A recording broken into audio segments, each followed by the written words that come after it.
So Congress is all for its summer vacation. It's 5-week summer vacation, and everyone is furious because, well, they got hardly anything done. Me?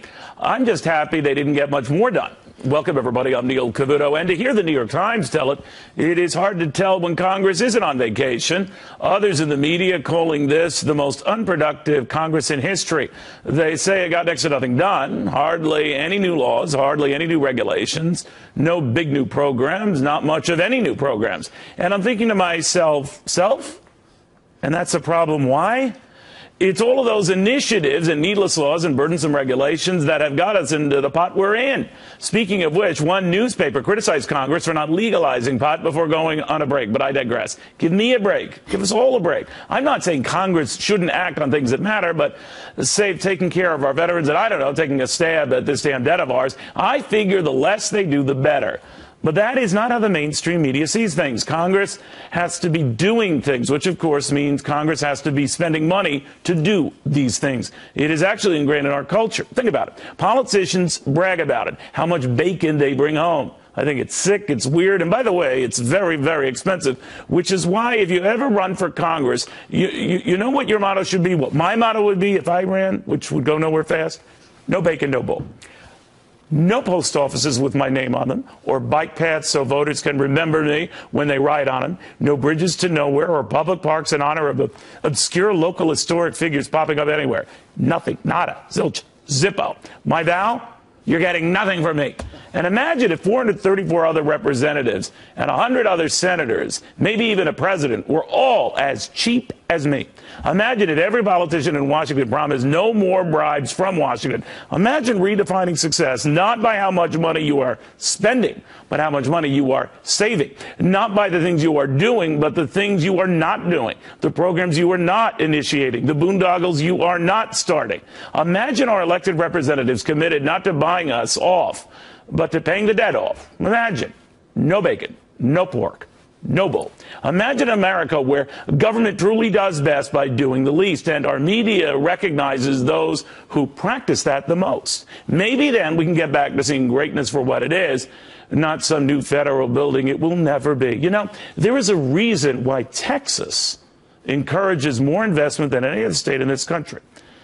Its legislature works the fewest days of any in this country. Success not because the government's working overtime, but precisely, in my view, because it's not. My thoughts, use hashtag Cavuto to tell me your thoughts. We've got former Texas Republican Congressman, presidential candidate Ron Paul with us now. Congressman, you made that your clarion call, actually. You didn't do too shabby. What do you make of that? Yeah. No, I think that's a good idea. Neil, the more I listen to you, the more I think you sound a little libertarian in your views, because we measure the success of Congress by the least amount of laws they pass. It always baffles me. There are some other stations out there that brag, or, you know, they broadcast, no laws passed, that terrible Congress. But no, it's a mess, and they measure things backwards. So government's supposed to be there to restrain, the control of people, and should restrain the government, but not to just regulate the people and regulate the economy and police the world. So we've been off on the wrong track for a long time. I don't want people to take with this that I'm praising Republicans or bashing Democrats or vice versa. I am saying it's a twisted litmus test we're using for success, when in fact you could argue that given our debt and everything, the one thing we should be using as a metric is getting out of this. And yet, in the mainstream media at least, you are not cool if you don't keep advancing the new program, new regulations, new rules ball. Yeah, you know, the other problem we have, you know, with less legislation and they're not dealing with the issues is that government's on autopilot in many ways. The president writes executive orders. We have executive branches that write regulations. We have foreign policies where they don't ask the Congress for permission to do things. So the government is really on autopilot. We have a Federal Reserve that prints money and passes it out worldwide and bails out everybody. So and then we have the NSA and everybody else. So the legislature is sort of pretty benign. They're then not why as can't we do important. something, Congressman, like a swap in and out thing? Like when I get new ties, and I have to, this company provides ties for me, I take out the old ones that I've kind of screwed up and spilled stuff on. In other words, a new one comes in, old one goes out. And a lot of people here say, well, you've selected the wrong ties to keep. But my point is that why can't we do that with rules and regulations and with all this stuff? You'd rather make the regulatory books thicker, bigger, the tax code thicker, bigger. Couldn't we at least take one in, take one out? We don't even do that. Well, there's a tremendous appetite for government. Everybody's on the welfare train, the poor and the rich. I would like to have a simple rule in Washington that the only law that they can pass is the elimination of regulations and the elimination of other laws, no new stuff. And therefore, it isn't a trade-off. No trade-offs, not one in and one out, but always a reduction. But, you know, the special interests wouldn't put up with that. Governments reflect the people. I know there's a lot of people today complaining, and the numbers are growing, and that is good. But the type of government that a country has is usually endorsed by the majority of the people. Yeah. So right now, you know, there's what if you have 55% of the people receiving a check from government? They're not going to be sending people back to Congress and said, no, I'm going to cut everything. Who want to reverse that? No, you're quite right. We have a very indebted society that kind of likes the way it is, all the way up to this laissez-faire bastion we call Wall Street that very much likes the Fed having its back. You're quite right.